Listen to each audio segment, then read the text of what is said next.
ұзақ өмір сүрудің эликсирі атты ғылыми жобамен таныстырамын. Қымбаттым, арнамызды қолдап жоғалтып алмас үшін және алдағы уақытта жаңа ғылыми жобаларды көріп отыру үшін арнамызға лайк басып, қоңыраушаны белгілеп, тіркеле кетіңіз. Ауруға ем, сауға қуат дәрі қымыз. Жамбыл Жабаев. Кіріспе. Қазақ халқы үшін қымыз әрқашан бірінші нөмірлі сусын болып қала бермек. Қазіргі жастар осы сусынның қадірін аздап ұмытқан сияқты. Ол бекер. Ертеде қазақтар жаздың аптап ыстығында күніне 10-15 литр қымыз ішкен. Оны қарттар, балалар, ерлер, әйелдер, ауру және сау адамдар да ішті. Ыстық ауа райында қымыз шөлдеуге қарсы күрестің ең жақсы құралы болды. Жұмысымыздың мақсаты жастар арасында қымызды насихаттау, Кока-кола мен түрлі шырындар дәуірінде осы шөл қандыратын, жігерлендіретін және емдік сусынды танымал етуге өз үлесімді қосу. Қымыз туралы аңыздар мен әпсаналар. Қымыз түріктің «Қумыс» атты сөзі, жылқының ашыған сүті. Қымыз ақшыл түсті, қышқылдау келген жылқы сүті. Дәл өзінің сөзінде келесі анықтаманы береді. Қымыз ашытылған бие сүті көшпелі тайпалардың сүйікті сусыны, ол аң терісінде дайындалады. Үлкен аң терісі саба, кіші торсы, Кавказда бүрдік, орыстарда козевка. Сүтті ашытқаға құйып, қышқыл ашыту аяқталғанға дейін сүт шарапқа айналады. Қымыз бірнеше ғасыр бойы қолданып келген қазақтың ұлттық сусыны. Бұл қоректік және өте пайдалы ғана емес, сонымен қатар халықтың байлығы мен жомарттығын бейнелейді. Біз ол туралы көп нәрсе білеміз десек те, барлығын біле бермейміз. Швед археологтарының қазба жұмыстарына қарасақ, Қазақстандағы Батай елді мекені қымыздың тарихы 5500 жыл. Гомер мен Геродот өз еңбектерінде скиф көшпенділерінің тұрмысын сипаттай отырып, бие сүтінен жасалған сусынның қалай дайындалғанын айтып береді. Қымыз пайда болуы көшпенділердегі жылқылардың көптігімен және олардың өмір салтымен байланысты.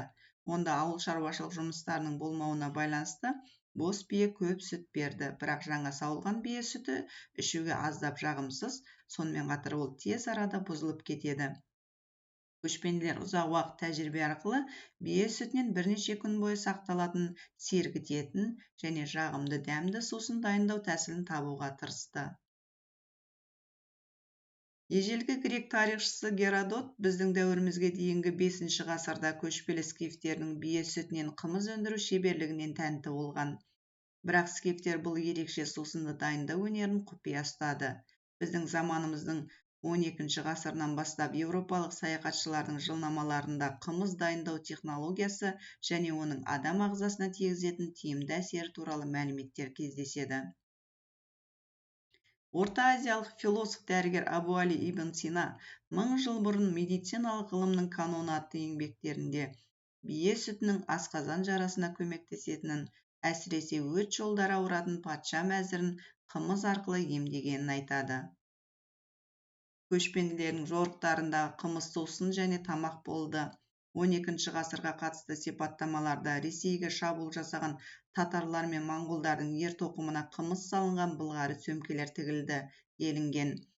Қымыздың толық сипаттамасын 13 ғасырдағы француз монахы және миссионері Вильгельм Рубрикус қалдырған. 1253 жылы Татарияға жасаған саяхаты туралы айта отырып, ол алғаш рет қымыз дайындауды, дәмін және әсерін нақты сипаттайды. Марко Поло, италиялық саяхатшы, Қытайға барар жолда татарлардың сүйікті сусыны қымыз екенін айтып, оны ақ шарап деп атады. Оның ерекше дәмін керемет суреттейді. Қымыздың халықтық жіктелуі: уыз қымыз, саумал, жас қымыз, дөнен қымыз, сары қымыз, түнемел қымыз, құнан қымыз, бал қымыз, қымыз жинау. Қымыздың құрамы: консистенциясы бойынша бұл бір текті газдалған аздап көбіктенетін сұйықтық. Сүтті ақ көкшіл реңкті, иісі ерекше, дәміне қарай жағымды сергітетін, қышқыл тәтті, көбіктенген, ауызды аздап уылдыратын хош иісі бар. Қымыз пісудің барлық кезеңдерінде ашытылғаны қолданылады, сондықтан оны тірі сусын деп атайды. Қымыздың құрамы мен емдік қасиеттері. Қазіргі уақытта ғалымдар қымыздың қандай пайдалы және емдік қасиеттерін зерттеп жатыр. Қымыз құрамында иод, мыс, темір және титан бар. Сусынның құрамында шарап, спирт мен сүт қышқылы бар. Құрамында консерванттар жоқ. Қымыз зат алмасуды және жүйке, қан айналым және ас қорыту жүйелерінің жұмысын жақсартады. Сусын бауыр ауруларын, өкпе ауруларын және асқазан ішек жолдарын емдейді. Қымыз холестерин деңгейін төмендетіп, ағзаның жалпы тонусын жоғарылатады. Қымыздың емдік әсері тәбетті жақсартудан және ағзаның кальций сіңіруінен тұрады.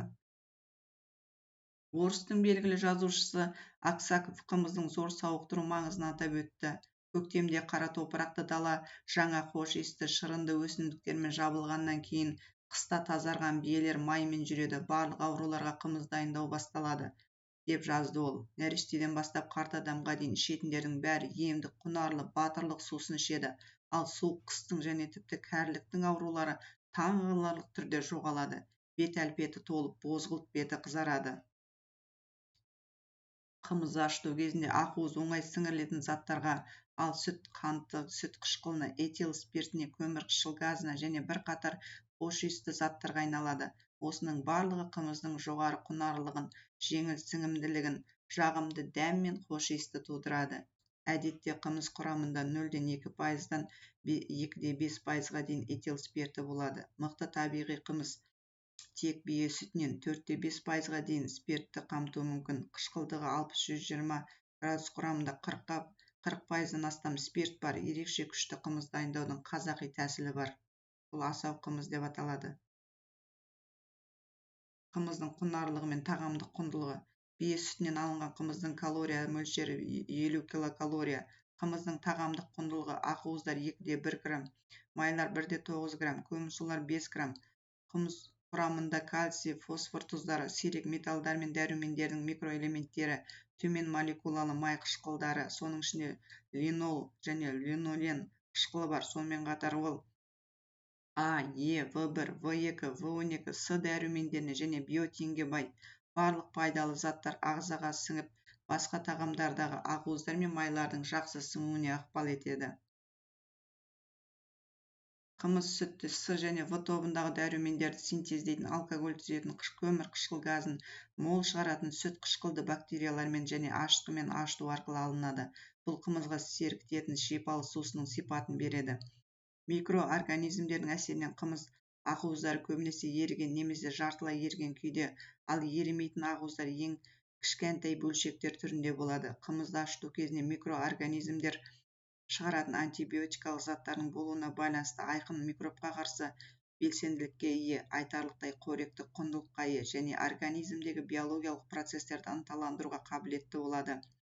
Алкогольдің, көмір қышқыл газының және сүт қышқылының болуына байланысты қымыз асқазан бездерінің қызметін қоздырады және ас қорытуды жақсартады.